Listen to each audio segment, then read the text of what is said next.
देखो आज अपने बात करते हैं अर्धचालक की। अर्धचालक क्या होते हैं, जिनका क्या होता है, जो परमाणु की जो अंतिम कक्षा में होते हैं इलेक्ट्रॉन की संख्या क्या होती है, 4 होती है।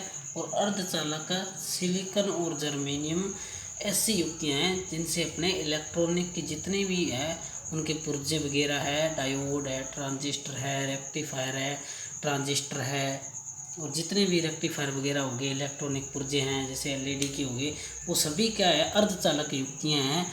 वो अपने सिलिकॉन और जर्मेनियम की बनाई जाती है। जैसे सोलर सिस्टम की जो प्लेटें हैं ये सभी क्या है अर्धचालक है।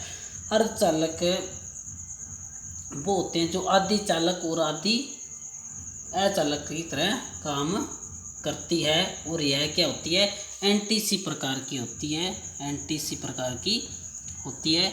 आधे चालक होते हैं और आधे कुचालक होते हैं। अर्धचालक की आज अपने बात करेंगे कि अर्धचालक है वो कौन कौन से होते हैं और उनका उपयोग कहाँ कहाँ पर किया जाता है। पहले अपने बात करते हैं अर्धचालक की। अर्धचालक है उनके जो उपयोग है वो इलेक्ट्रॉनिक पुर्जों में किया जाता है। और इलेक्ट्रॉनिक जितने भी होते हैं जैसे डायोड है, ट्रांजिस्टर है, इलेक्ट्रॉनिक है जैसे रेक्टिफायर हो गया, ट्रांजिस्टर हो गया, डायोड हो गया, तो ये सारी चीज़ें क्या है अर्धचालक से बनाई जाती है। और जैसे अर्धचालक में होते हैं सिलिकॉन और जर्मेनियम। सिलिकॉन का जो परमाणु क्रमांक होता है वो 14 होता है, जबकि जर्मेनियम का 32 होता है। और जो अंतिम अर्धचालक है उनकी अंतिम कक्षा में इलेक्ट्रॉन 4 पाए जाते हैं। जैसे कार्बन है, कार्बन अपना क्या है एक अर्धचालक है और उसका जो परमाणु क्रमांक 6 होता है, जिसे 2 और 4 से लिखा जाता है। उसके बाद है अपना सिलिकॉन। सिलिकॉन का जो परमाणु क्रमांक होता है वो 14 होता है, जबकि इसको 2, 8, 4 से लिखा जाता है। उसके बाद है अपना जर्मेनियम। जर्मेनियम है उसका जो परमाणु क्रमांक 32 होता है, जिसे 2, 8, 18 और 4 से प्रदर्शित किया जाता है। आप देख रहे हैं कि अंतिम कक्षा में सभी के कितने हैं, 4 इलेक्ट्रॉन पाए जाते हैं। यानी कि जिन इलेक्ट्रॉन परमाणु क्रमांक में अंतिम कक्षा में 4 इलेक्ट्रॉनों की संख्या 4 पाई जाती है वो अपने अर्धचालक की श्रेणी में आते हैं। और अर्धचालक जो युक्ति है वो सिलिकॉन और जर्मेनियम की बनाई जाती है। और सबसे ज़्यादा अगर बात करते हैं भाई सिलिकॉन और जर्मेनियम में से सबसे ज़्यादा सिलिकॉन है, उसका जो सबसे ज़्यादा इलेक्ट्रॉनिक पुर्जों, इलेक्ट्रॉनिक सर्किट में इनमें सबसे ज़्यादा सिलिकॉन का प्रयोग, इन दोनों में से सिलिकॉन का प्रयोग सबसे ज़्यादा किया जाता है। उसके बाद अपने बात करते हैं अर्धचालक होते हैं वो एनटीसी प्रकार के होते हैं। और अब अपने करते हैं इनकी उपयोग व कौन कौन से अर्धचालक होते हैं।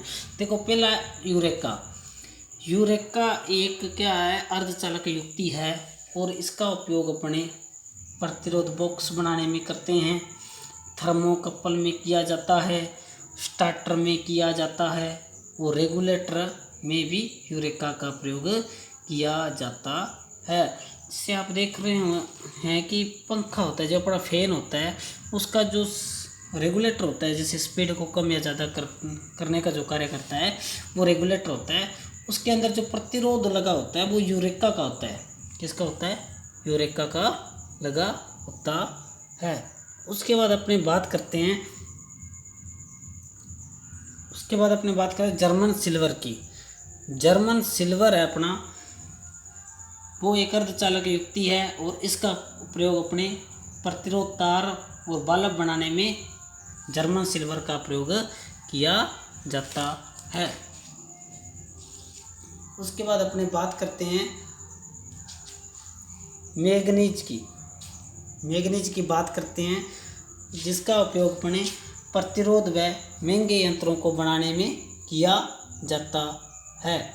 उसके बाद आता है नाइक्रोम यानी कि निकल प्लस क्रोमियम से बना होता है क्रोम। नाइक्रोम किससे बना होता है? निकल प्लस क्रोमियम, जिसमें से क्रोमियम होता है वो 20% होता है और निकल की मात्रा होती है 80%। Nickel plus chromium. और नाइक्रोम का प्रयोग अपने हीटर है, प्रेस है, गीजर है, केतली के हीटिंग एलिमेंट बनाने में नाइक्रोम का प्रयोग किया जाता है। उसके बाद आता है अपना कार्बन। कार्बन का जो परमाणु क्रमांक होता है वो 6 होता है। कितना होता है? 6 होता है। और जिसे अपने 2 और 4 से प्रदर्शित किया जाता है। और कार्बन का जो उपयोग है वो इलेक्ट्रॉनिक उद्योगों में करते हैं।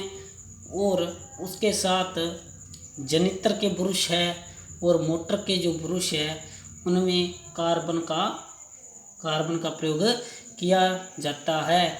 और जो कार्बन के ब्रश होते हैं उनका वोल्टेज ड्रॉप होता है वो लगभग 2 वोल्ट होता है। उसके बाद आता है अपना प्लेटिनियम।